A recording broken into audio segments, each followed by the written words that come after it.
the call of wisdom. ஞானமானது நம்மளை கூப்பிட்டு இருக்கா. the wisdom is calling out to us. இந்த wisdom என்றது என்ன தெரியுமா?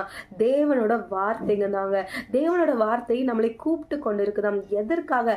நம்ம அழிவுக்கு நேரா போயிடக்கூடாது, நம்ம அழிவுல இருந்து காப்பாற்றப்படணும், நம்மளோட லைஃபை நம்ம ஒழுங்கா நீதியா வாழணுன்றதுக்காக தாங்க.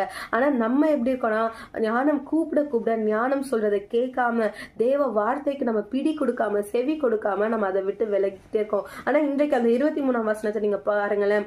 Turn at my rebuke, surely I will pour out my spirit on you, I will make my words known to you. என் கடிந்து கொள்ளுதலுக்கு திரும்புங்கள், இதோ என் ஆவியை உங்களுக்கு அருள்வேன், என் வார்த்தைகளை உங்களுக்கு தெரிவிப்பேன் என்று. சோ இன்றைக்கு கூட நம்ம தேவனோட கடிந்து கொள்ளுதலுக்கு, அதாவது அவர் எதற்கு கடிந்து கொள்வார்னா, நம்ம தவறான காரியங்களை செய்யும் போது கடிந்து கொள்வாரு. அதே மாதிரி நம்ம திரும்ப நீதியாய் வாழறதுக்கு அவர் கிருபை